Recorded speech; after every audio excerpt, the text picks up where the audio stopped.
I'm Jason. And I'm Jules. And we doing filmographies. All right, here's your synopses Please. for Article 99.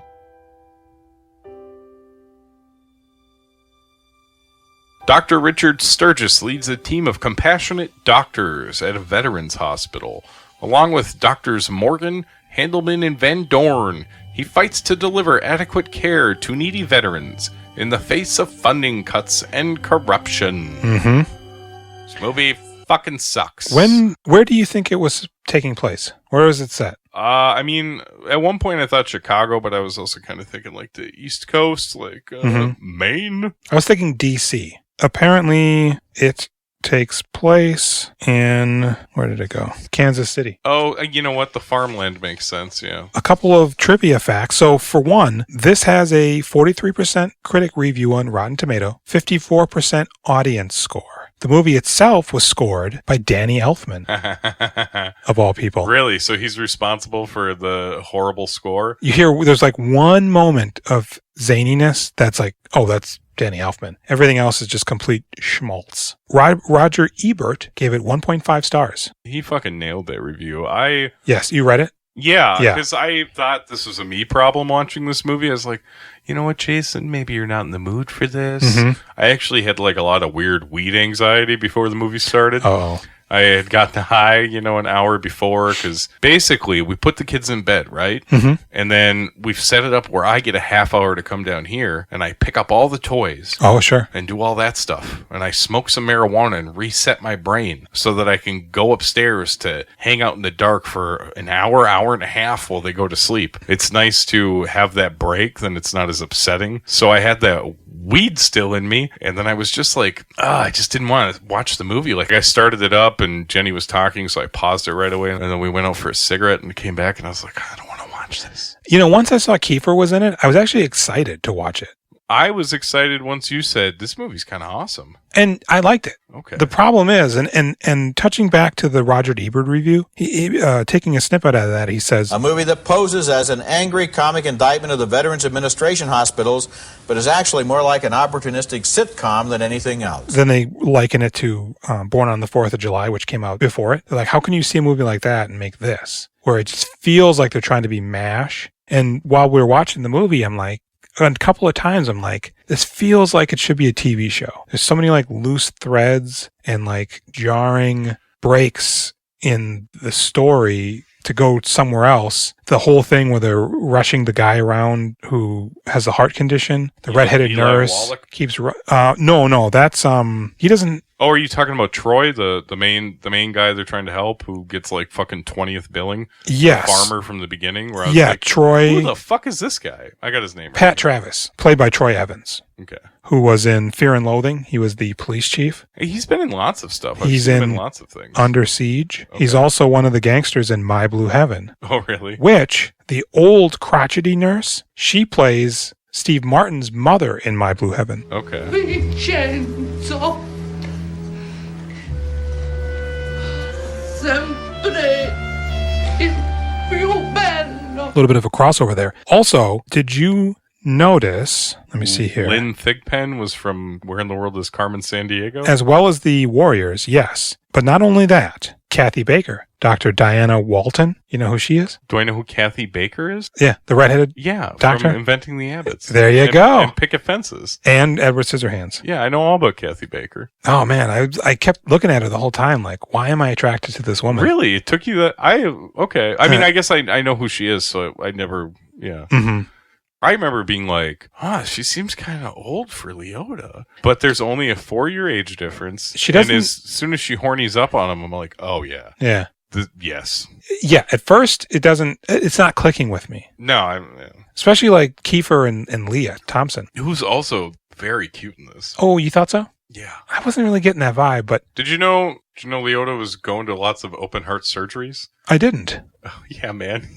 That's interesting. For like weeks, he would go in there. He couldn't handle watching them crack open the chests, but he would watch the surgeries, and they were like, hey, do you want to touch the heart? And he said yes. Oh, yeah? He was very into it.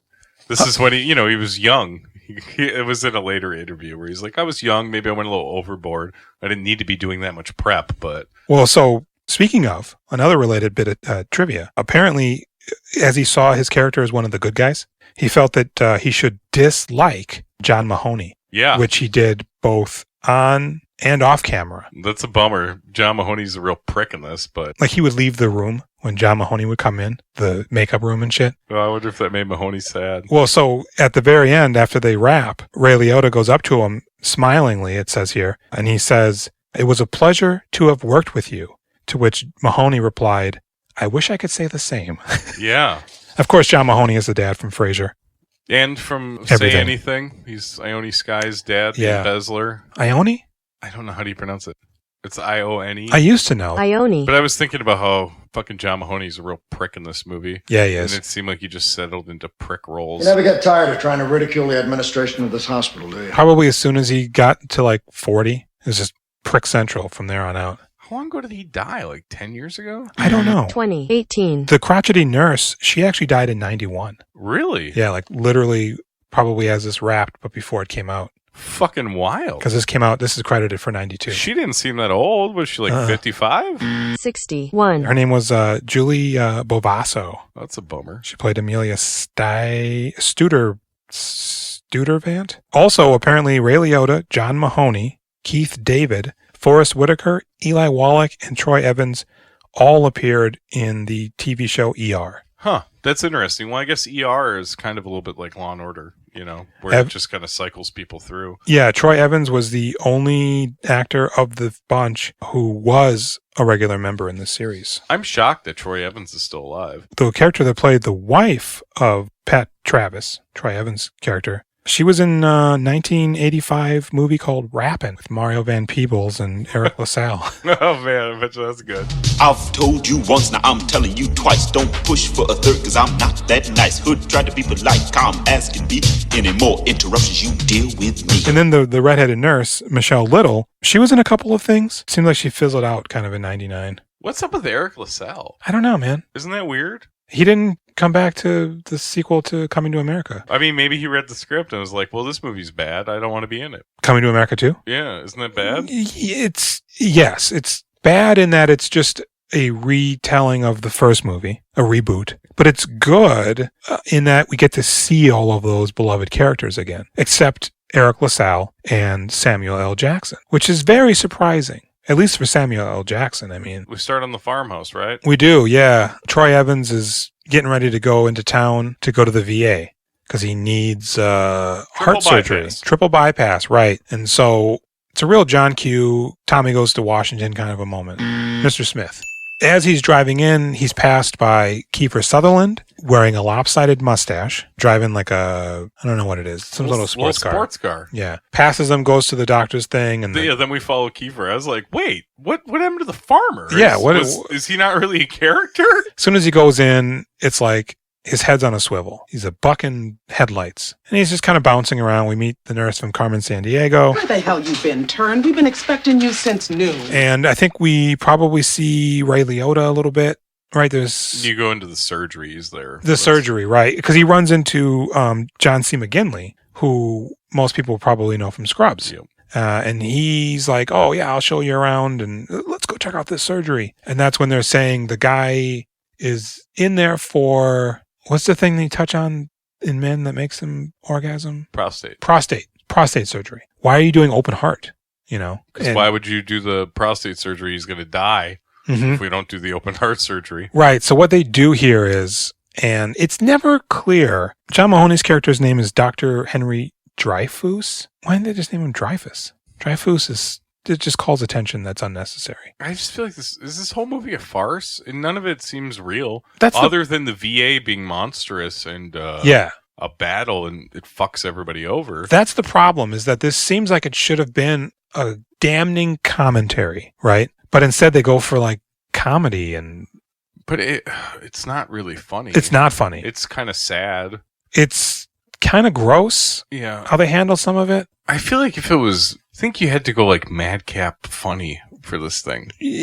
Real dark black comedy, I think. It would have to be Scrubs, I think. Yeah. So, basically what they're saying is the hospital doesn't want to pay for shit that people need. Which is fucked up because it makes sense from like a business standpoint. Like that's how you fuck them, right? But it's the government. Well, guys, just do your job and take care of your fucking soldiers. And your also, wars are all bullshit. Yeah, because also I think they say that if you are a veteran, you're ineligible for like state care. Medicaid or whatever. So you have no choice if you can't afford private insurance other than to use the VA. But if they're not willing to treat you, it's like, what is the point here, But there's never a point where we see Dreyfus getting any directives or pushback. Right. It just seems like somebody making him do these he's things. trying to cut as many corners as he can to just have like a hospital that looks efficient. I'm a bureaucrat.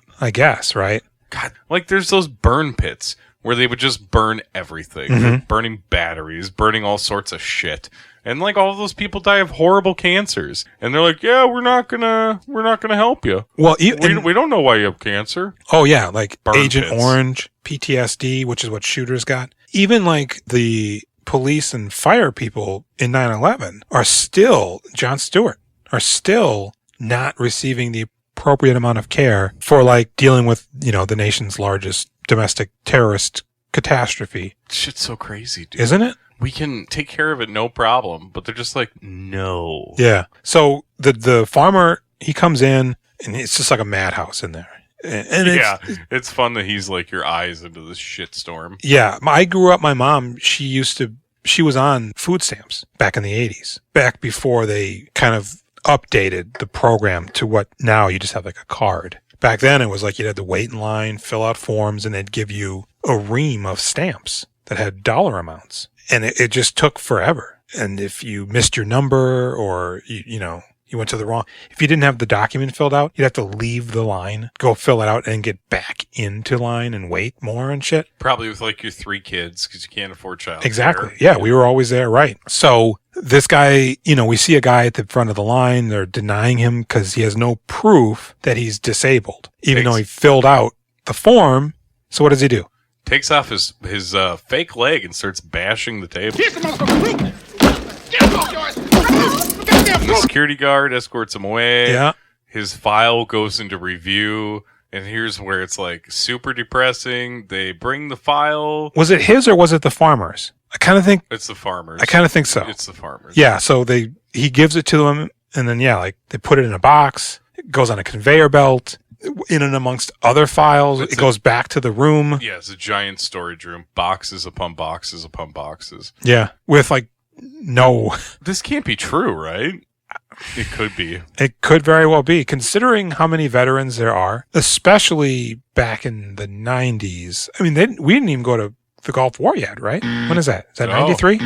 It might be, like 92, 93. 1992, 1991. So this isn't even taking into consideration that. This is still like Vietnam and the Korean War for some of them older guys. So basically I don't think they deny him outright, but he gets the impression that things aren't good. So he goes outside and he goes to the bathroom to take his pills because he's fucking feeling verklempt. Yeah, he seems like he's going to fucking drop dead if he doesn't take his nitroglycerin. Yep, he runs into the shooter. They're having a jaw session. He walks him out to his truck.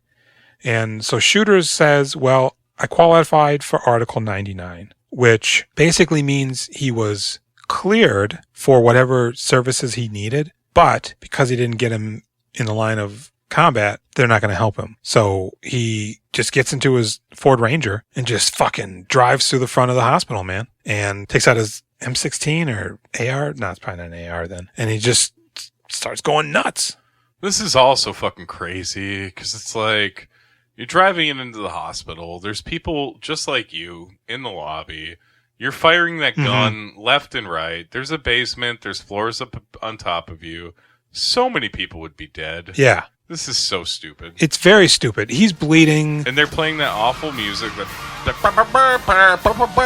Yeah. All the music is so inappropriate for everything that happens. Yeah. And they're like, Ray Liotta, there's a thing going on in the lobby. And they all rally to go attack the guy with the machine gun. They're going to zap him with electricity with the heart pads. Yeah, yep. And then drug him with a needle. And they're like, yeah, let's all sneak up on the guy with the gun. Yeah. There's a security guard that could have shot him, and he didn't. The security guard has a gun. Yeah. I don't know if he's a sheriff. This is such a dangerous, bad situation, and everybody's just like, yeah. Well, and Kathy Baker is only making it worse because when Ray Liotta's trying to talk the guy down, you should be taking the bigwigs hostage, not these people. These people don't do shit. You know? He's right. He is right. She's all like, Are you actually instructing this man how to take hostages? It's very inappropriate for him to say that, but he's completely right. Leave it to me. I'm going to take care of it. yeah, you get the sense that he's buying time. He's making phone calls and shit, and she's just like, no, he needs to stop what he's doing.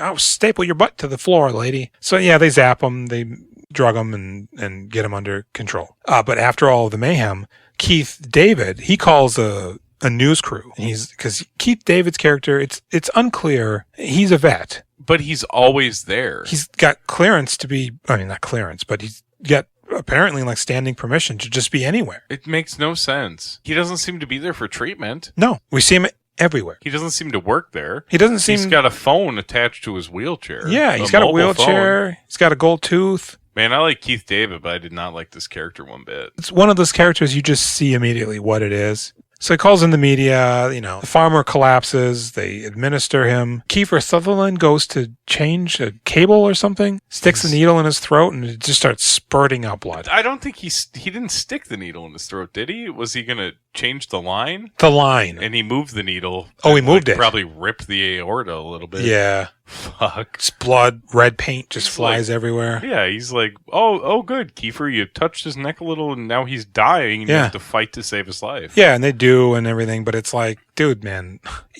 without getting too much into this movie, Kiefer Sutherland is a good actor. It's nice to see him young. I like him. But the role, he's hitting on Leah Thompson immediately, but he's also like a dickhole. To her. Like, that's your approach? She's like, I'm not really feeling it. And he's just like, what the hell? Yeah.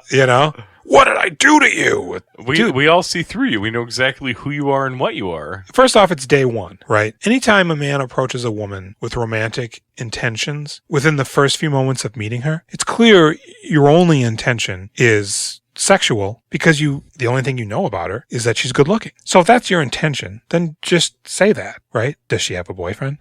Is she grieving a recently deceased husband or child? Come on, dude, I spent this whole movie thinking he was going to turn on him, like he was a secret spy or something. And they do something with that a tiny bit. Yeah, I was confused with that. Did he tell them about the thing they were going to raid? I have no idea. So basically, Ray Liotta and Forrest Whittaker and John C. McGinley, they're all just doing whatever they can to save people. And am I wrong, or are Forrest Whitaker and John C. McGinley, they're in it, but they don't feel like anything. Like Forrest Whitaker especially. Because, Forrest Whitaker is great. Yeah. He's just a guy. Crying Game times. Is he in Crying Game? Yeah. You know what? I saw that way too young, and I don't remember it at all. He was the Marine or whatever boyfriend at the beginning. Okay. Not a lot of it, but to the very beginning. Okay. I should watch that again. Yeah. Well, God, it's one of those movies. Oh, you know what? It would probably be, yeah. It doesn't really, it wasn't the most delicate approach to the substance. I remember that. Yeah. But yeah, no, he's looking big in here too. Yeah. Are his eyes not as crazy at this age? I don't know. Maybe it's because he's chunkier. It's got a little bit more heft to his face that it doesn't do it as much, or the other one's even more drowsy because he's inundated with quarter pounders. I don't know. And McGinley seems like more of a guy. He's a little bit wacky. He's just basically the Scrubs guy. Yeah, but he's also, man, I do not like this movie. I do not like these performances. It's too much. Boring. It's too much. We spend too much time apart from any one character. If this had followed Liotta like all the way through, just Liotta, and like the other people are maybe in there too, but like every scene has Liotta in it, yeah, I might have liked this movie quite a bit more. It vacillates too wildly. I don't like any of the characters. None of them feel like anything. You don't get to, all you know is that Liotta's doing the right thing and that the other two dudes roll with him. They're breaking the law. Yeah, that's pretty wild. A number of times. It's wild that they have to. The treatment they authorize he doesn't need. They won't authorize the treatment that he does, so the idea is to keep him here until they finally do. You understand? I hate this so much. You were talking about Eli Wallach now? Mhm. They just cycle him through different departments. Yeah. The whole game plan is to just keep bouncing him around Right. until he gets help. Listen, as far as this hospital is concerned, Gomers do not exist. If they did, the whole system would break down. All right? Don't try to figure it out. When you have any doubts, just turf the patient. All right? And don't worry about it. We all had to go through this. Which even then, later on in the movie, when he's looking at the x-rays, and he goes to Kiefer, like, who is this? He goes, oh, it's the old guy. No. We can't. What do they call Midnight something? When they do the raids and steal the shit. It's called Midnight something. Would you be talking about the midnight procedure? Yes, it's time to do a midnight. Yeah. They're like, we can't do this. He's too old. He's a Gomer. Yeah, he's a Gomer, but we're just going to keep cycling him because he's too old for us to fix when we can be focusing on other people, basically. And so the farmer dude, I mean, a man dies and they put him in that guy's room. This is silly. I hated this part. Because then the crotchety nurse comes in. Like, why? This guy's been dead for 2 days. Why is nobody... She pulls back the thing and he reacts to her doing something. Pinching him or something. Well, his like genitals are out, right? Yeah, so he's supposed to be dead. He's not. So then she comes running out. Nurse, redhead, what the hell? Somebody come with me and witness this. And she tells Liotta, hey, crotchety nurse is about to bust this guy. So they come up, wheel him out, and put the dead guy back in. Where was the dead guy? Where do they have him? Is he under the table? Is he that they can just come in and stick this dead guy? Later on, the lady, she thinks she's looking at a woman, and she pulls up the gown, and it's nuts. Yeah. And it's the farmer. Oh my God. So they get him out of there. And Eli Wallach, yeah, they're just like, I'm feeling a little confused. Let's do the Alzheimer's bit. So then they take him up to, whatever, and neurology or whatever. And they're just keep cycling these patients. Oftentimes you would assume then taking away services that could be provided to somebody who really does have Alzheimer's or a foot problem. And then they're doing like illegal open heart surgery. They're stealing pacemakers from monkeys. This doesn't seem like a thing that would happen. No. That doctors would risk this? No. That you would have to do this also. Mm-hmm. And that there would also be an animal lab within the same building. Yeah. That's a good point. Fucking monkeys. That's a very good point. I didn't even think about that. Yeah, it's so stupid. So Jeffrey Tambor, he's in here also. Very young, but very also young. Looking old as hell. Yeah, still bald, but he's got dark bald head. Pre-Larry Sanders Show. Yeah, and so he's hanging around with Dreyfus and the crotchety nurse. And he's worthless. Like, yeah. He doesn't feel like anything either. No, he's just... There's like one moment where he gets pushed, and that's like the only like time you really register him. He very much seems like a holdover from 80s movies where he's just the dean's guy. This whole movie is just like spitting boring plot. Mm-hmm. And it's like, I've seen this, but this is like not a good version of this.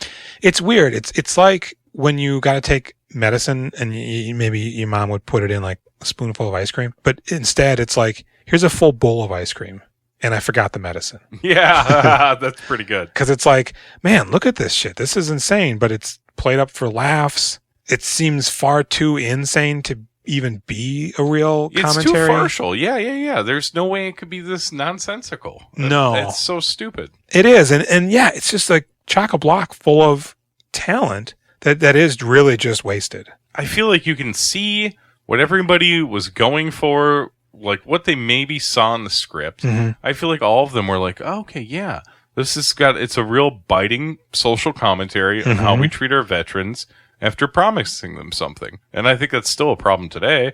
But yeah. The actual application of it's trash. It almost literally feels like the pilot for Scrubs, right? Like you can imagine this leading out into more episodes where you would then spend time with these people and they would be able to refine them as they often do coming out of a pilot. A funny ER. But also like a more contemporary MASH, as Roger Ebert labeled it. Like there's the humor helps them deal with it. But in here, it's just too... It's zany, too. It's not really funny. No, yeah. It's like when the nurse is trying to bust them, Keith David gets in the way and, oh, come on, girl, let me get on that. And he's like... And he picks her up and spins her around. And drives off with her. I'll get you, pesky kids, and your dog, too, It's a shame, man. I think Kiefer Sutherland is wasted. Either they're running him between being a romantic interest to being the young guy, to being the snitch, to being the guy that comes through at the end. There's like a really stupid moment where the old man gives him the heart, purple heart, which is gold. I don't know if that's true or not, but he's like, look, kid, I got nowhere else to go. Take that needle, stick it in my IV. We'll just end this. And he's like, no, man, I'll get you the tests. And he goes off to talk to somebody. And then a nurse comes like, your guy's dead. Yeah, is she from something? She looks awfully familiar, yeah, but I didn't bother to look it up. So here's what I will say. I think Eli Wallach is giving a good performance saying stupid things. It's a dumb script. Yeah. He's doing a great job. I liked Eli Wallach in this. There's so much humanity in his performance. Ray Liotta's the only good character in this entire fucking movie. Yeah. He's good. Yeah. I like him every time he's on screen. Yep. I find him interesting. The movie is not. And he's doing a good job with what he's got. So basically, ultimately what happens is Dreyfus is like, I got to get him out of here. But for whatever reason, he can't. He knows that they're doing midnight raids and stealing equipment and doing illegal surgeries and shit. So he approaches Kiefer like, hey, man, spy on them for me and you'll take over, basically. Because Kiefer, it's not clear whether he's just there. That's another thing. So he's just doing a residency on his way to a private practice. Why did he go to the VA? Of all places, just go to a normal hospital. Right. Who does he have to impress if he's going to have his own practice? Yeah. Is that the plan? I think that's what they're alluding to, basically. So you're not like trying to get extra points. No, like they even say, you're a government employee now. Yeah, that doesn't make sense. Of all places, I mean, just go to a children's hospital or something. It seems like he doesn't want to do it, and I don't think he does do it, but then all of a sudden they're like, John C. McGinley, he's like, we just got word that they're hiding medical equipment inside corpses or with the corpses. Let's go do it midnight, right? God. So they go down, and up until this point, they've always had on masks and head stuff. For some reason, they don't this time. I guess they assume there's no camera in the morgue, which normally there isn't. Apparently. Are you sure? Well, there is now. Yeah, but I mean... But normally why else wouldn't they have... You know what people do in the morgue? Cover their faces. Sex with the bodies. Sure. I mean, that's a given. Gotta have some cameras down there.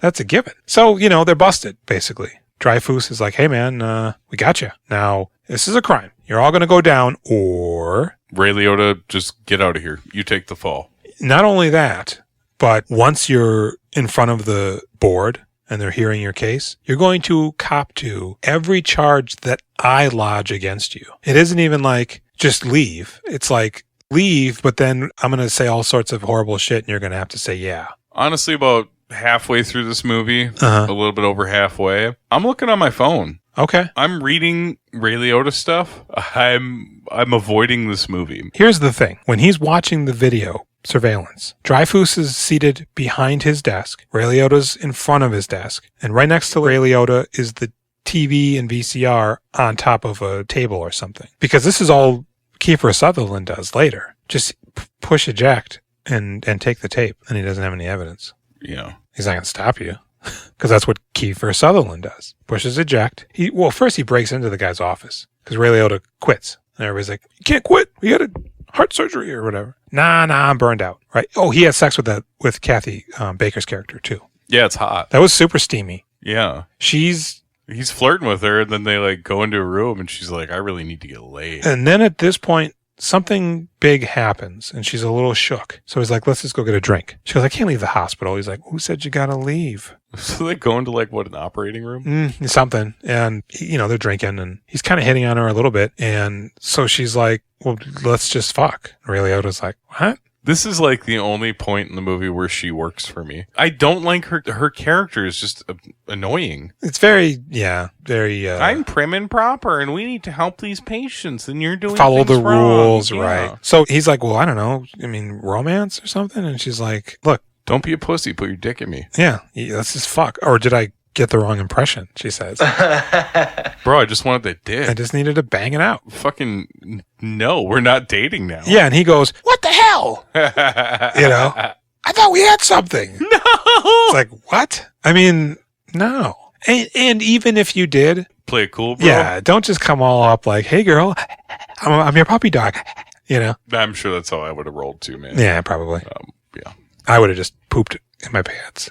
As soon as she said, let's fuck. Yeah. I gotta go.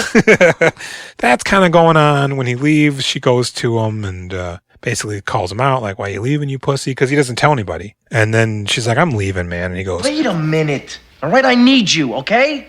I need you. And then she's like living there all of a sudden. Because then Kiefer breaks into the office, watches the tape. Dreyfus is like, what are you doing in here? And he goes, you used me? Which I don't get. Like, unless he's the one who told John C. McGinley about the shit that they were in to steal. Oh, yeah, that would make sense. Because he says, well, how'd you hear about this? I don't know, but the source is good. Landed this info with, That's the only thing I can assume happened, even though we don't ever actually see that. So he takes the tape. He just ejects the tape. What are you doing with that tape? I'm leaving. If you leave, you're suspended. Whatever, man. I'm out of here. And he leaves. And goes to Ray Liotta, like, I got the tape. We're going to stage a coup. You come back with me. We're going to take over the hospital. And we're going to do all the illegal open heart surgery our hearts can stand. Do you have more beer? I don't. I didn't think so. I didn't want to be that guy. What? That like, hey, man, drink. Oh, you were trying to be nice? Yeah. Oh, that's nice. I brought one for myself. That's nice. And it's a light beer. All right. So now they're at the hospital. They're staging a coup. Keith David has this fucking assault rifle that he took from Shooter. And Shooter's still there. Why is Shooter back? How is Shooter not in jail? Good question. What the fuck is going on in this I guess because movie? they took the gun, so he doesn't... Did the cops not kill people back in 1992? They did. I'm pretty sure they did. But I don't know. He's just there inexplicably. So they take over the hospital. They're doing shit. Dreyfus, they chain up a bunch of wheelchairs out front and lock the doors. And Keith David's outside with the gun. And Dreyfus calls in the police, who take the time to drive there, get out of their car, and then say, oh, we can't do anything. This is federal property. We had no jurisdiction. Is this all to do the open heart surgery on triple bypass Travis? I think so, because he's in the steam room at one point, the laundry room, and it's so fucking, I don't know. So yeah, they're doing that. Eventually, Dreyfus contacts the Surgeon General. Is that who that guy is? Oh yeah, that guy. Inspector General. What is that guy's name? Noble Willingham. Yeah, what a name. And I mean, he's got to be dead, right? I believe he died in... Well, Eli Wallach, surprisingly enough, died in 2014. For real? Yeah. Wow, I was like, there's no way he's alive now, but I did not think he made it that long. I feel like Noble Willingham is dead. I think he was the chief on Walker, Texas Ranger. He's in a couple of 90s action movies. He died in 2004 at the age of 72. Shit. So yeah, he comes back with the Inspector General, who I don't really know what that guy does or who he is. 155 episodes of Walker, Texas Ranger. Yep. Oh, he's also the guy in the Corn Dog Man. A weird movie that I think I saw that credit and I was like, I don't know what that is. Corn Dog Man's good. Okay. Ace Ventura. Yeah, Ace Ventura, right. Everything. Gentleman. Yeah. Northern Exposure. Yep. Career Opportunities. Yeah, with Jennifer Connelly. And Frank Whaley. So he brings in the military and he's like, hey, Keith David, give it up, buddy. Time's over. And no way, man. And he goes inside. So they cut the power while they're doing the surgery. So they grab a flashlight. They're in there. How could you do anything without the power? Gonna do the surgery. Because I guess, all they're using is scalpels. I don't think that makes sense. Don't you need suction to, move blood out of the way? You probably do. You probably need the machine that beeps to let you know if he's alive. Do you have to, pump air into his lungs if they're, asleep? I'm assuming there's some of that going on. And you probably want to see a little bit more than what just a flashlight can show you, too. You get all sorts of shadows and shit. So they're doing that, and then they're like, Keith David's like, all right, man, we're about to get violent down here. And they're like, Ray Liotta, you got to go down there. He's about to get violent. And so Kiefer Sutherland takes over. Ray Liotta goes down, and he goes, The hell? Luther, give me the gun. Stop this. Luther, the war's over. Stop this. No, man, we going for blood. You think this shit ain't real? End it. No, I told my people this was going to mean something. This is going to mean something, Luther. But we've got to stop now. Keith David's like, you're right.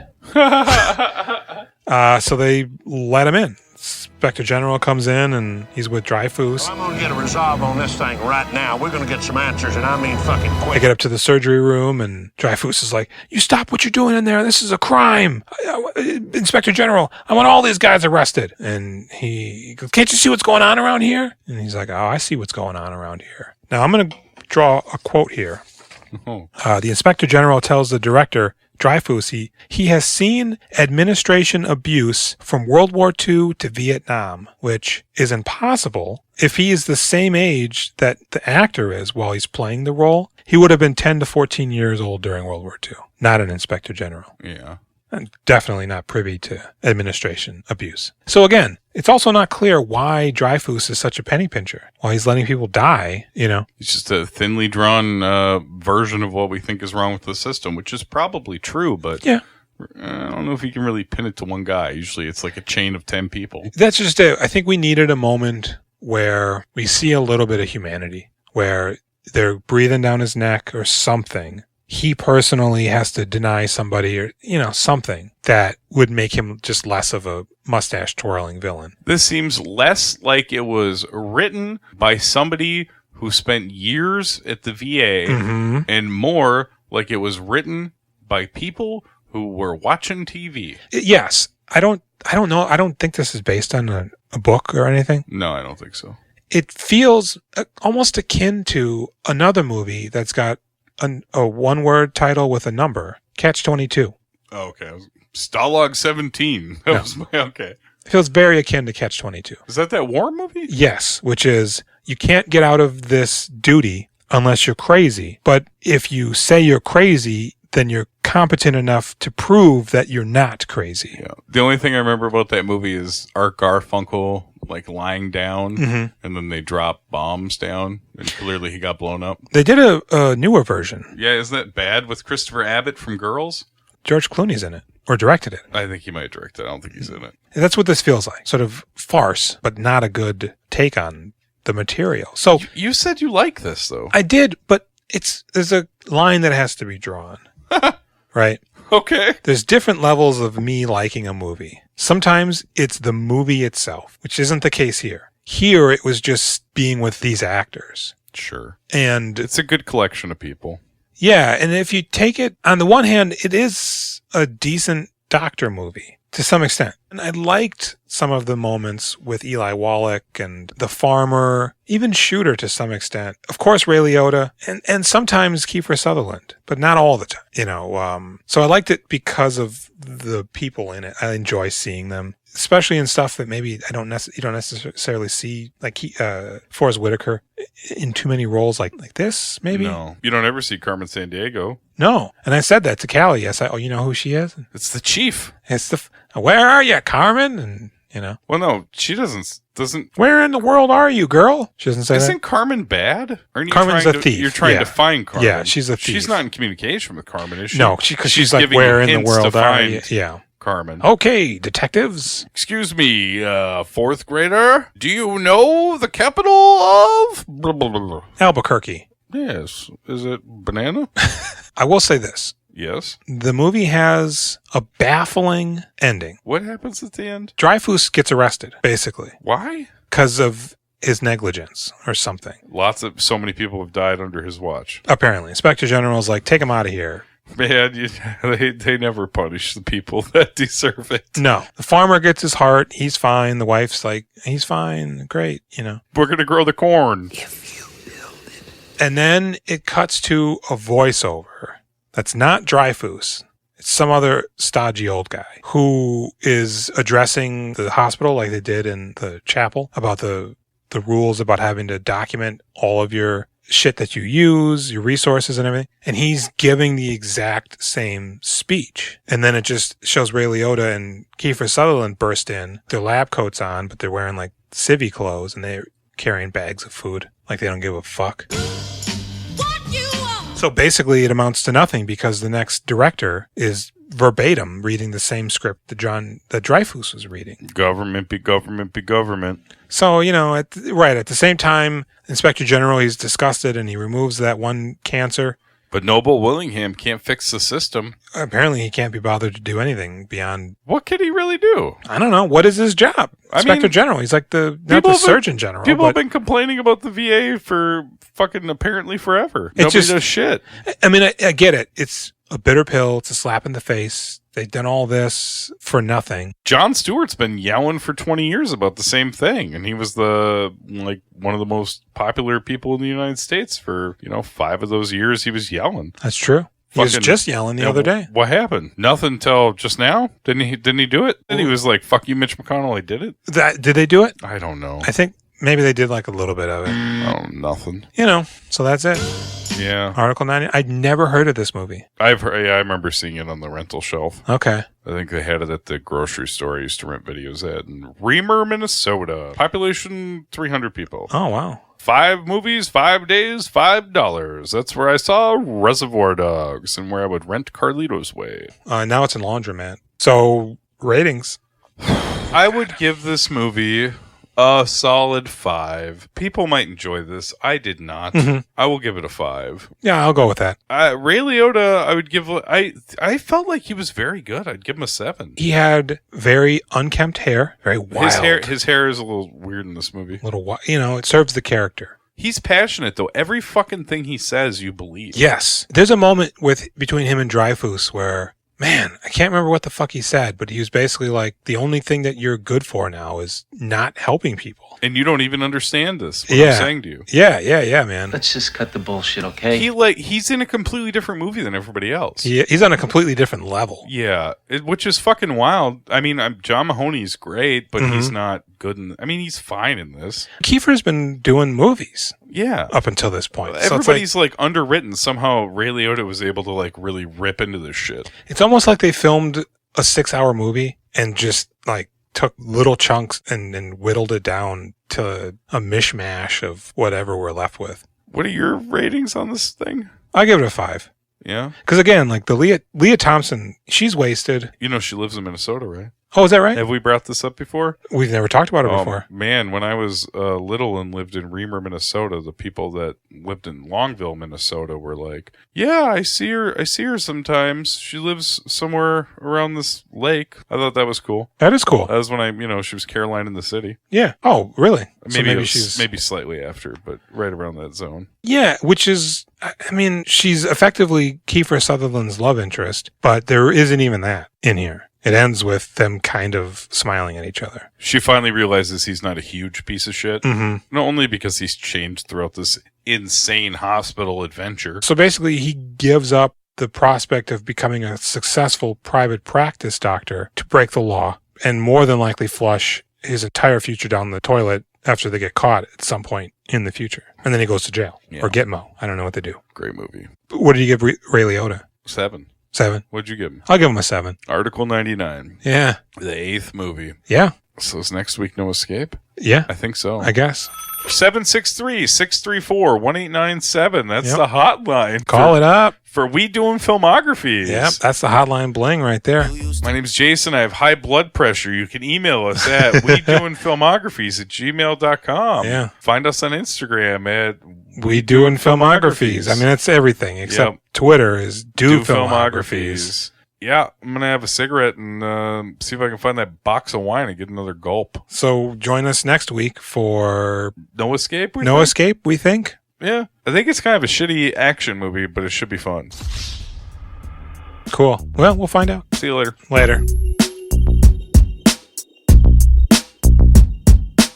We Doing Filmographies is part of the Now Playing Network, a great place to check out a wide assortment of other great podcasts like 96 Greers with host Reg Lynn and Patrick Rippley, Overhated with host Scott Weinberg, or if you're feeling particularly festive, Christmas Movies Actually with Carrie and Colin. All of these and more on NowPlayingNetwork.net.